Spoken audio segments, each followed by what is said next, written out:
I was once a devoted husband who believed in the power of our marriage. For 8 years, Melissa and I built what I thought was a strong foundation for our 2 beautiful children, Emma and Noah. We had our struggles like any couple, but I always assumed we were partners navigating life together. Then came that Tuesday night after tucking the kids in bed, when Melissa looked at me with cold eyes and said the words that shattered my world: "You are nothing more than a co-parent, not my real match." Before I share how this painful revelation transformed my marriage, let me know where you are watching from. Hit like and subscribe if you have ever felt unappreciated by someone you love. Melissa was a vibrant force of nature when we first met during our sophomore year in college. I was studying architectural design, spending most of my time hunched over drafting tables in the studio when she burst into my life during a campus fundraiser. Her confident smile and quick wit caught my attention immediately. She was studying marketing with dreams of working for a major advertising agency in New York. We struck up a conversation about the terrible campus coffee, and 3 hours later we were still talking under the stars. Our relationship developed quickly. Within 6 months we were inseparable. She balanced my introspective nature with her outgoing personality. I loved how she could command attention in any room, while still making me feel like I was the only person that truly mattered to her. We supported each other through final exams, family holidays, and all the typical college challenges. After graduation, I landed an entry-level position at a promising architectural firm, while Melissa secured a marketing assistant role at a growing company. We celebrated our successes together and dreamed about our future.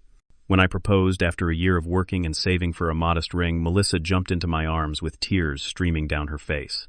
The wedding was small but perfect, surrounded by family and close friends who believed in our love as much as we did. Those early years of marriage were truly blissful. We rented a small apartment, furnished it with second-hand finds that Melissa magically transformed, and spent weekends exploring our city or hosting dinner parties with friends. We moved in sync, building our careers while nurturing our relationship. I would surprise her with small gifts when she nailed a presentation, and she would leave encouraging notes in my work bag when I was facing a challenging project. We were a team. After 3 years of marriage, we decided it was time to start a family. Both of our careers were stable, and we had moved into a small house in a family-friendly neighborhood. When Melissa told me she was pregnant, I felt an overwhelming sense of joy and responsibility. I vowed to be the most involved father possible, determined to break the pattern of my own distant dad. Emma arrived on a rainy spring morning, after 18 hours of labor. I stayed by Melissa through every contraction in awe of her strength and determination.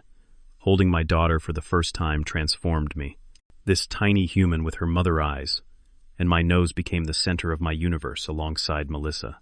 I took 3 weeks of paternity leave learning to change diapers, soothe midnight cries, and support Melissa through the physical recovery and emotional adjustment of new motherhood. When Melissa returned to work after 4 months, we worked out a system where I would often bring Emma to my office twice a week. My firm had a progressive policy for parents, and I was fortunate to have a private space where I could work while keeping an eye on her. The other days we arranged care with a wonderful older woman in our neighborhood who treated Emma like her own grandchild. 2 years later, Noah joined our family. He was a completely different baby than his sister, more demanding of attention and struggling with colic for the first 3 months. I stepped up even more often, taking the midnight to 4 a.m. shift with him so Melissa could get some rest before her workday. By this time, she had been promoted to marketing manager and had more responsibilities than ever. As the children grew, so did the demands of parenting and our careers. I noticed subtle shifts in our relationship. The lingering kisses became quick pecks on the cheek.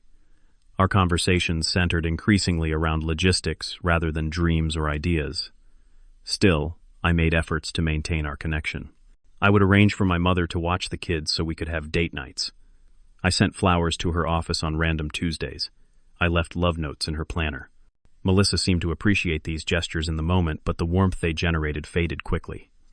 She began traveling more for work, sometimes gone for 3 or 4 days at a time. When she returned, there was always a period of readjustment where she seemed almost uncomfortable with the intimacy of family life. I told myself this was normal, that she needed time to transition from professional mode back to home life. The criticism started small. Comments about how I loaded the dishwasher or dressed Noah in mismatched clothes. Sighs when I forgot to pick up something specific from the grocery store. Eye rolls when I shared ideas for family weekend activities. I tried addressing these moments, asking if something deeper was bothering her, but she would dismiss my concerns, claiming she was just tired or stressed from work. I suggested marriage counseling around our 7th anniversary, feeling the distance between us growing. Melissa rejected the idea immediately, insisting we were fine, just busy parents navigating normal challenges. I wanted to believe her, so I doubled my efforts to make her happy and ease her stress, taking on even more household responsibilities and childcare duties. The night that changed everything started like many others. I made dinner while helping Emma with her kindergarten homework. Melissa came home from work just as I was serving the meal. We ate together with the kids, chattering about their day at school and daycare. After dinner, I bathed the children while Melissa caught up on emails. Then together we tucked them into bed, reading stories and singing the goodnight song we had created when Emma was a baby. With the children asleep, I suggested we open a bottle of wine and talk. Melissa reluctantly agreed, though. She brought her laptop to the couch. I started by asking how she was feeling about us, about our family life. At first, she gave non-committal answers, eyes still on her screen. But when I gently closed her laptop and asked for her full attention, something shifted in her expression. "What exactly do you want from me, Glenn?" she asked, her voice edged with irritation. "I work all day. I come home to the kids. I handle the bills and appointments. What more can I possibly give you?" Her words stung, but I pressed on. "I am not asking for more work from you, Melissa. I am asking for connection. When was the last time we really talked or touched each other with affection, or made love without it feeling like another task to complete?" That is when her expression hardened. "Maybe this is just what marriage looks like after kids and mortgages. Maybe you have unrealistic expectations. Is basic emotional intimacy unrealistic?" I asked, feeling a lump forming in my throat. She looked away, then back at me with cold detachment I had never seen before. "Look, you are a great dad. The kids adore you. But maybe we need to accept that we are primarily co-parents at this point. The romantic ideals you keep chasing, the soulmate connection you want, that is not real life." I felt like I had been slapped. "Are you saying you do not love me anymore?" Her response cut deeper than I could have imagined. "I am saying that I have come to realize you are not really my match. We work well as parents, and that is important. But I feel trapped sometimes, like I settled for a life that is too small. You are nothing more than a co-parent to me now, not my real match. And I think it is time we both accept that reality." I sat in stunned silence as her words echoed in my mind. 8 years of marriage, countless sacrifices, thousands of moments of love and support, all reduced to a functional parenting arrangement. Something broke inside me that night, a fundamental trust in the foundation of my life. After Melissa went upstairs, I remained on the couch, unable to process the magnitude of what had just happened. Sleep was impossible as her words replayed in an excruciating loop. Nothing more than a co-parent. Not my real match. I settled. Each repetition carved the pain deeper into my heart. I considered my options through that sleepless night. I could beg for her love, try to convince her that what we had was worth fighting for. I could explode in anger at the casual cruelty of her dismissal of our marriage. Or I could accept her assessment and redefine my role according to her terms. As dawn broke, I realized there was a particular kind of power in taking someone at their word. If I was just a co-parent in her eyes, then that is exactly what I would become. Nothing more and nothing less. No more emotional labor, no more romantic gestures, no more yearning for connection she clearly did not want. The decision brought an unexpected sense of clarity. Over breakfast, while the kids chattered about their plans for the day, I maintained a pleasant demeanor. Melissa glanced at me nervously, perhaps expecting tears or accusations. Instead, I efficiently packed lunches, checked homework folders, and reminded Emma about her library books. When Melissa attempted small talk, I responded politely but briefly, as one would with a respected colleague. That evening, after the children were asleep, I moved my essential belongings to the guest room without drama or announcement. When Melissa questioned me, I simply explained that since we were now acknowledging our relationship as a co-parenting arrangement, separate sleeping spaces seemed appropriate. Her surprised expression suggested she had not expected me to take her statement so literally. The next day, I created a shared digital calendar specifically for childcare and household responsibilities. I listed my work schedule, the children's activities I would cover, and the household tasks I would manage. I then requested she do the same. "This will help us co-parent efficiently," I explained, when she asked about the sudden formality. I also opened a separate bank account, transferring my personal spending money there, while maintaining our joint account for household expenses and children's needs. I created a spreadsheet tracking all family expenses and shared it with Melissa, suggesting we review it monthly to ensure equitable financial contribution to our co-parenting arrangement. My approach to parenting remained loving and engaged. When I was with Emma and Noah, they received my full attention and affection. We built pillow forts, baked cookies with excessive sprinkles, and had dance parties in the living room. I attended every school event, doctor appointment, and soccer practice that fell during my designated times.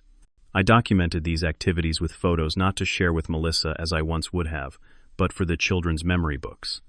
However, during Melissa's parenting time, I stepped completely back. If she was running late from work, I no longer automatically adjusted my schedule to cover. Instead, I would politely ask if she needed me to modify our agreed-upon arrangement. If she was struggling to manage bath time with two energetic children, I no longer intuitively stepped in to help. She would need to explicitly request assistance. Most significantly, I withdrew all emotional support. When she came home frustrated from work conflicts, I listened politely but offered no comfort or advice unless specifically asked. When she complained about her mother's intrusive phone calls, I nodded in acknowledgement without the empathetic responses I would have previously provided. Our interactions became efficient, respectful, and utterly devoid of emotional intimacy. Melissa noticed the change immediately but seemed unsure how to respond. At first, she appeared almost relieved by the lack of emotional demands. Then came confusion, as she realized the full extent of what she had lost. Small attempts to engage me emotionally were met with pleasant but detached responses. "You seem different," she commented one evening, as I was reviewing the children's schedule for the upcoming week. "I am simply adjusting to our new understanding," I replied with a small professional smile. "I did not mean for things to change so dramatically," she said, a note of uncertainty in her voice.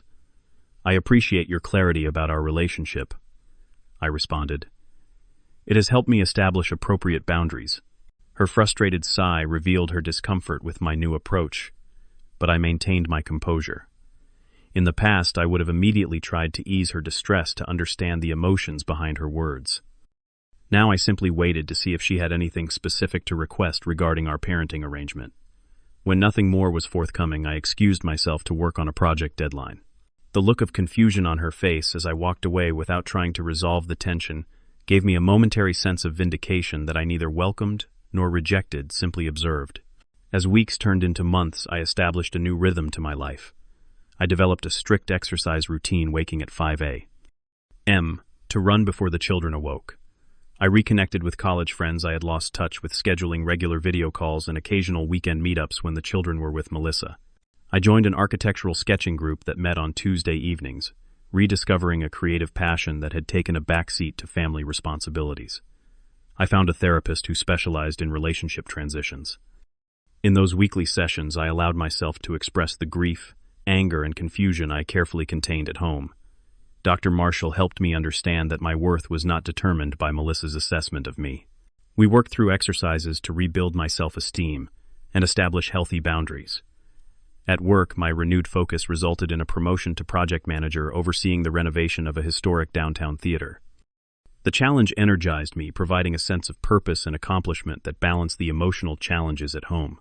My colleagues commented on my increased confidence and creative output, unaware of the personal transformation driving these changes. Meanwhile, Melissa seemed increasingly unsettled by the new dynamic. Her attempts to engage me grew more frequent and deliberate. She would sit beside me on the couch when I was reading, ask my opinion on her outfit, or prepare my favorite meals without occasion. These gestures might have melted my resolve in the past, but now I recognize them as attempts to regain the emotional security I had once provided without reciprocation. "The children miss our family movie nights," she mentioned one Friday, though neither Emma nor Noah had said anything to me about it. "We can certainly schedule regular movie nights if you think it would benefit them," I responded. "Should we put it on the calendar for next Friday?" She frowned at my practical response, clearly hoping for enthusiastic agreement rather than organized planning. "It does not have to be so formal, Glenn.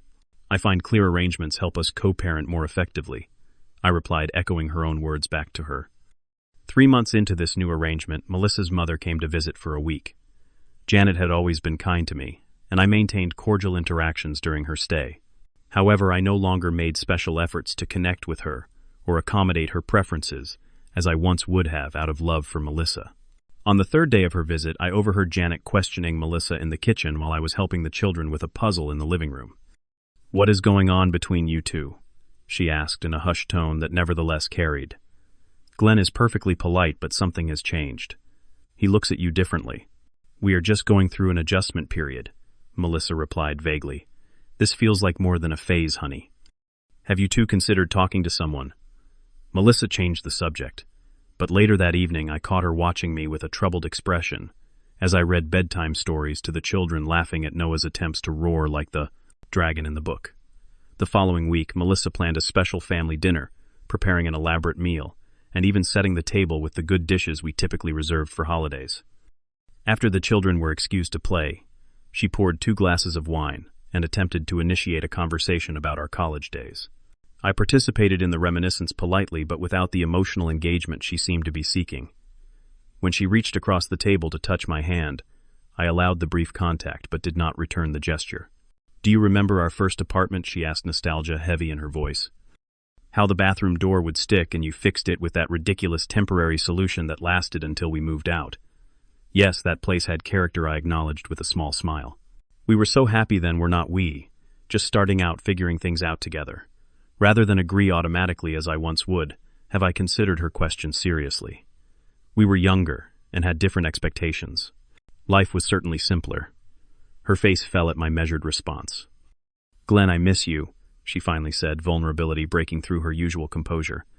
"I am right here," I replied gently but firmly, "fulfilling my role as you defined it." Her eyes filled with tears, and for the first time in our conversation I saw genuine regret. "Is this punishment for what I said that night?" "This is acceptance, Melissa. You made your feelings clear, and I am respecting your assessment of our relationship, but this is not what I meant." She exclaimed, frustration evident in her voice. "What did you mean then?" I asked calmly, because nothing more than a co-parent, not my real match, seemed quite unambiguous. She struggled to find words, finally blurting out, "I was just frustrated and tired. I did not expect you to completely withdraw from me emotionally. I have withdrawn the parts of myself you indicated were unwanted or unnecessary to our arrangement," I explained. "I am still fully present as a father and contributing household member. But I miss my husband," she whispered, a tear slipping down her cheek. I felt a familiar pull to comfort her, to ease her distress as I had always done. Instead, I took a deep breath and maintained my boundary. "I think we need to be very clear about what we both want from this relationship moving forward, because continuing in this limbo is not healthy for either of us or the children." She wiped her tear away quickly. "Are you suggesting counseling or divorce?" "I am suggesting honest conversation as a starting point. If you want more than a co-parenting relationship that would require rebuilding trust and mutual respect, I would need to know that my emotional investment would be valued and reciprocated. And if I cannot promise that," she asked, fear evident in her voice, "then we formalize our current arrangement and move forward with clarity," I replied, surprised by my own steadiness. She stared at me for a long moment, seeing perhaps for the first time the man I had become in the wake of her rejection. "I need some time to think." I nodded, beginning to clear the dinner dishes. "Take the time you need. I will be here when you are ready to talk." Later that night, I heard her crying in our former bedroom. The sound pulled at something deep within me, but I resisted the urge to go to her. This was her journey now, her realization to process. My focus needed to remain on my own healing and the well-being of our children. The following week passed in tense silence. Melissa alternated between attempts at rekindling intimacy and frustrated withdrawal when those attempts were met with my consistent boundaries. The children sensed the tension with Emma, asking why Mommy seemed sad and Daddy seemed different. We both reassured her that grown-ups sometimes had complicated feelings, but that both of us loved her, and Noah, completely. On Saturday, after taking the children to the park, I returned to find Melissa sitting at the kitchen table with a determined expression. She had prepared coffee and asked if we could talk while the kids were occupied with their new art supplies. "I have been doing a lot of thinking," she began, her voice steadier than it had been in recent conversations, "and I realize how much damage I caused with my careless words." I listened without interrupting, noting the genuine remorse in her eyes. "The truth is, I have been struggling with my own issues, and unfairly projected them onto you and our marriage," she continued. I felt stagnant in my career, overwhelmed by parenting, and instead of addressing those feelings directly, I blamed our relationship. "Thank you for sharing that," I responded, maintaining my emotional boundaries while acknowledging her vulnerability. "I have scheduled an appointment with a marriage counselor," she said, sliding a business card across the table. "I am asking if you would consider going with me. Not because I expect things to immediately return to how they were, but because I think we both deserve the chance to communicate honestly with professional guidance." I considered her request carefully. "What are you hoping to achieve through counseling?" Her answer surprised me with its clarity. "I want to understand why I pushed away someone who has consistently shown up for me and our family. I want to learn how to be a better partner, not just a co-parent. And most importantly, I want to see if we can build something new together, something honest that honors both our needs." I need to be clear about something I said after a moment of reflection. I am not interested in returning to a relationship where I give emotionally and receive little in return. If we do this, it would need to be with the understanding that we are working toward genuine partnership, not just a more comfortable version of co-parenting. "That is exactly what I want too," she replied, hope evident in her voice for the first time in months. I agreed to attend the counseling session, making no promises beyond that initial commitment. The first session with Dr. Winters was uncomfortable but productive. Melissa openly acknowledged how she had taken me for granted, attributing it to unresolved issues from her parents' dysfunctional marriage and her own fear of vulnerability. I expressed the depth of my hurt at being dismissed as just a co-parent after years of emotional investment. What Glenn described as withdrawal was actually self-protection, Dr. Winters observed. "And Melissa, your discomfort with the new boundaries suggests you valued the emotional connection more than you were willing to admit." Over the following weeks, we attended sessions both together and individually. I maintained my separate sleeping arrangements and continued my individual activities, but gradually allowed more emotional openness in our interactions. Melissa demonstrated consistent effort not just in words but in meaningful actions, sending thoughtful messages during my workday and creating space to listen to my thoughts without defensiveness. 4 months after beginning counseling, we had our first date night that truly felt like reconnection rather than obligation. Over dinner at a new restaurant across town, we talked about dreams and fears rather than schedules and household tasks. When she reached for my hand across the table, I found myself willing to reciprocate the gesture. "I never stopped loving you," she admitted, vulnerability evident in her voice. "I just lost sight of how to show it, how to receive it, how to nurture it. Love was never our problem," I replied honestly. "Trust and mutual respect were." She nodded, accepting this truth without defensiveness. I am committed to rebuilding both. The journey of reconstruction was neither quick nor linear.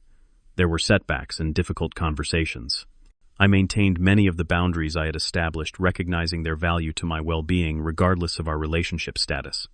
Melissa respected these boundaries, while consistently demonstrating her commitment to our renewed connection. Gradually, we created a new relationship dynamic that honored both our needs. We established regular check-ins about emotional needs alongside our practical family discussions. We committed to both individual pursuits and shared experiences, finding balance between autonomy and connection. Most importantly, we practiced honest communication, even when the truths were uncomfortable. 6 months after our first counseling session, I moved back into our shared bedroom. This step was neither automatic nor assumed, but the result of careful consideration and genuine desire for intimacy. Our physical reconnection was both familiar and new, infused with the awareness of what we had nearly lost.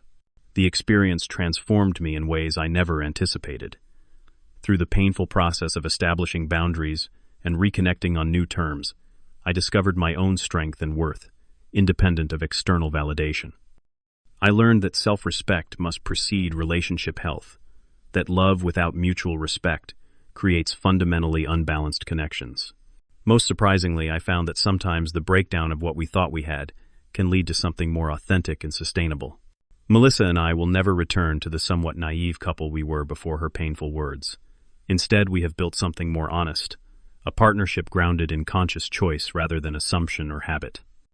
Looking back on this journey 1 year later, I can honestly say that those devastating words, "You are nothing more than a co-parent, not my real match," ultimately led to the most profound growth of my adult life. The initial pain forced me to confront uncomfortable questions about my self-worth and boundaries.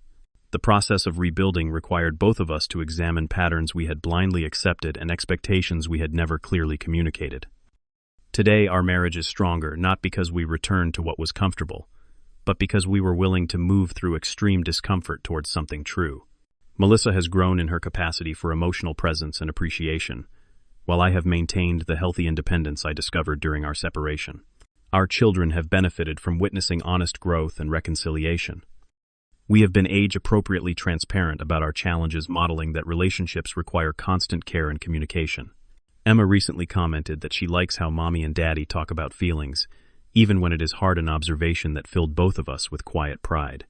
The lessons I carry forward are deceptively simple but profoundly important. First, never allow someone else to define your value. The moment I accepted Melissa's assessment of my worth was the moment I began to lose myself. Reclaiming my self-definition was the essential first step toward healing. Second, boundaries are not punishments but necessary structures for healthy relationships.